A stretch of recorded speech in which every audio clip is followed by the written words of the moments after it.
But what about you personally? I mean, how are things going? They started off pretty slow, honestly. Kind of like the team. Yeah, Didn't start off the way I wanted to, but then kind of picked it up right around when right around before conference play started.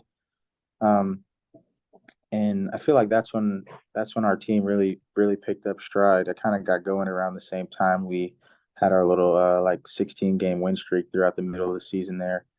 But yeah, it was kind of like a roller coaster at the beginning, and it still is. We're just grinding through it every day, and we're getting ready for Stanford this weekend. yeah. That's gonna be a big one, huh? Out in Palo Alto. Oh yeah, that'll be a big one, but we're ready for it. I mean, Y'all ready for it? we came from Miami with that bad weather, so um, now we know exactly what we got to do. It's gonna be way better weather, no rain delays and all that stuff, so should be Yeah. pretty good. What was that like? I mean, you guys. I mean, you played almost flawless. It sounds like. I mean, you swept both series. And then getting, and then being able to do that against Miami. Basically in their home, on their home field. I mean, what was that like for you guys? I mean, it was great. Like it really just felt like as a team, we just came together and we knew what was on the line. We knew our season could be over at any point. But we just came together as a team and we had that feeling as a group that we were going to win, and we knew that we were going to win. So we just came out there and left it all out on the field each game, and Yeah. we came out with the victory, which was good. Okay. And then what about you? The 38 game winning hitting streak. What's been the mindset there, and how have you dealt with that? Honestly, I feel like the mindset has really been trying not to focus on that or like any of my individual, accolades and accomplishments. I feel like the more important thing is just like trying to win with the team, um and I think it'll just take care of itself, honestly, because where I'm at, I feel like I should be able to produce for my team offensively. So if I'm not trying to do that, then it'll like kind of take care of itself if we're just focused on winning the game, if that makes sense. For sure. Now, Yeah. you were talking about a little bit earlier, just kind of how the season started out a little rough for you. What was ultimately the difference for you? I mean, what kind of happened, or how did the light kind of come on for you, and things sort of smooth out as the Big 12 season started? Yeah, I feel like I just honestly tried to relax more up there, and just have a little more fun, because when it's not going good for you, like you want to try to do more and like try to force things to happen because you're not getting like any results. So I kind of just like relaxed a little bit and didn't put so much like emphasis on each and every at bat. I just kind of went out there and relaxed and played a little more free. And I feel like I started to get some success from that, and then I was able to build off that. Okay. And I want to take you back just a little bit. Talking about just your journey through baseball, and how it began. I mean, obviously, I know your dad Donovan played the game. How did you fall in love with the game? I think from a young age, just playing baseball with my dad and him being my coach, and that honestly was just the game. I knew he played it obviously, and that kind of gave me some interest in it. So playing it from a young age just made me fall in love with it, and I really didn't know anything else because that was what I got started with. And I did play other sports along the way, but baseball was that constant one that always stuck no matter what. And I just always loved it. It was just such a fun sport to play to me. And that's what I was going to ask you. Like, what is it about the game that really resonated with you over the other sports? Just like honestly, the constant just grind and challenge that it is, because like the Hall of Famers, they're Hall of Famers if they get hit 3 out of 10 times, which is 30%, Yeah, and that's just a great challenge to me. Not for those like numbers, but right. just the challenge of you're basically the best player in the world to fail, if that makes sense. Like you're just fighting failure all the time, and it's just a very hard thing to do, which makes it more fun. It's just a challenge. Yeah, I mean, how do you reconcile that though?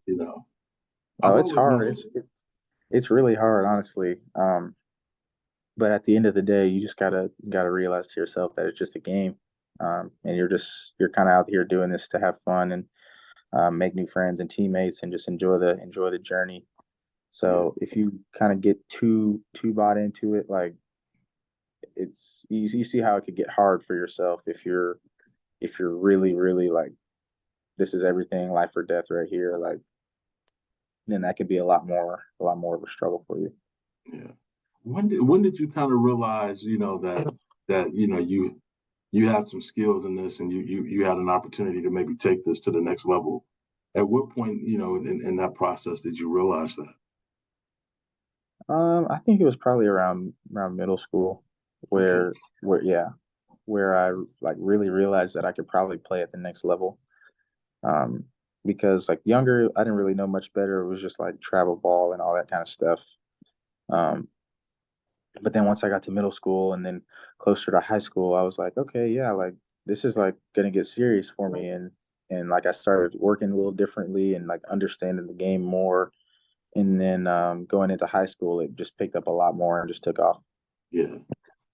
And what ultimately made the decision to go to UT right for you? What was it about that program and that I mean, opportunity?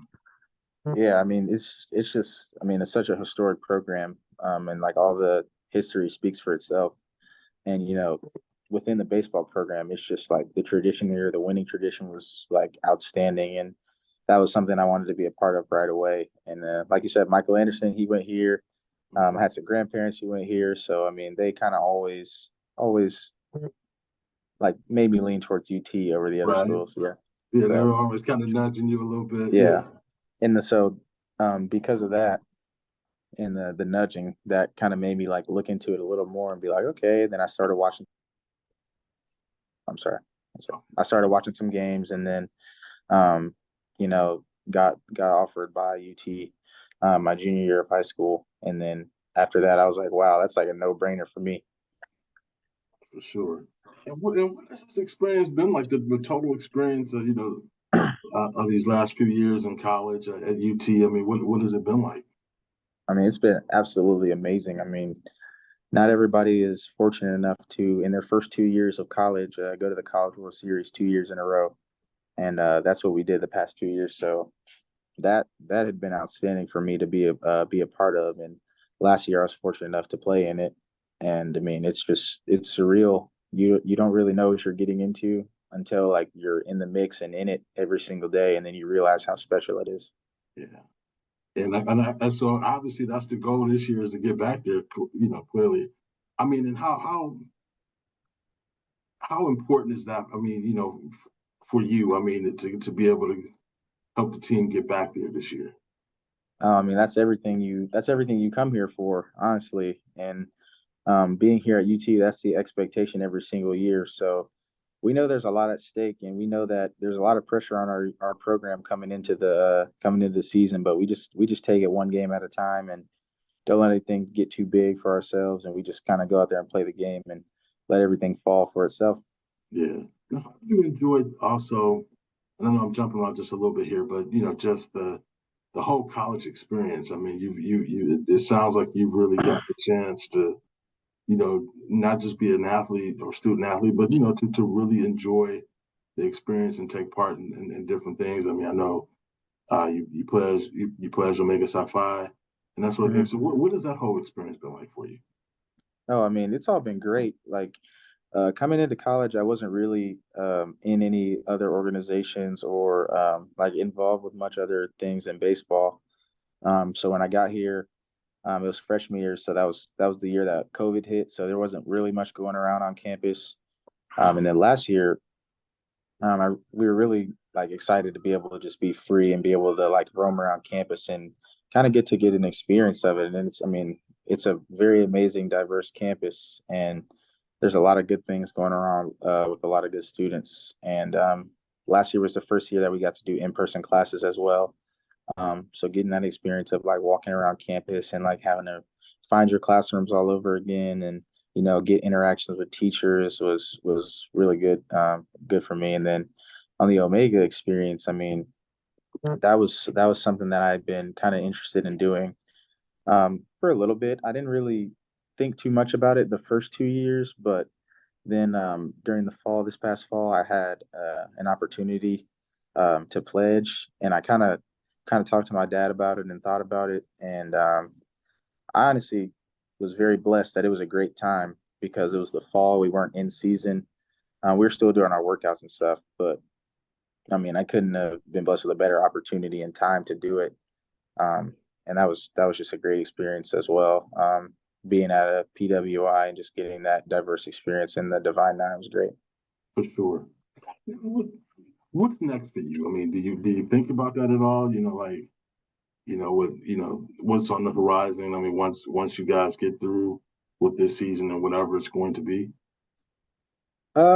Yeah, I have thought about it a little, but I try to limit myself to thinking about so far ahead and just kind of worrying about the present, because we are in a crucial part of our season right now. Sure. Um, so I really don't know yet. I haven't really thought about it or talked to my family that much about it, whether it's going to be like going to the draft or coming back next year or going to play summer ball. We really haven't put too much thought into that because we're just trying to get past Stanford right now, and then For sure. it'll all work out in its favor and however it's supposed to work out. So yeah, I haven't really put too much thought into that yet. No doubt, I got you.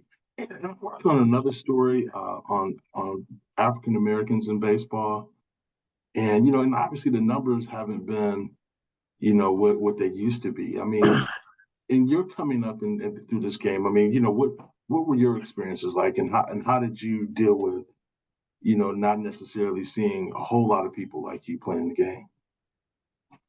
Yeah, it's a good question. Actually, probably growing up throughout like my youth days in middle school and high school, it was probably just like me and maybe one other person that were the only African Americans on the team. But I feel like as I progressed throughout this throughout just like going up in the baseball levels from middle school to high school and then now to college, I feel like it's gotten way diverser, especially now being here at UT. Yeah. I believe we have seven African American players on the team this year, which is probably the most in program history.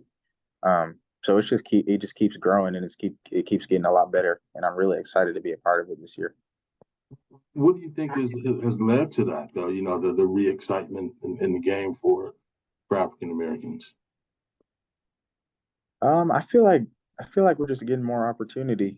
Yeah. Honestly, starting at a young level, I feel like they're doing a lot more to get young African American kids in the game, and just getting it started up for them at a young age just allows them to stay in the game much longer and getting that assistance, because um, not everybody's fortunate enough to like have a neighborhood team or like a little league team to go to. So there's all these organizations out there setting up games and setting up leagues for kids to play and like taking donations for equipment and stuff like that just to get kids in the game, which is really good.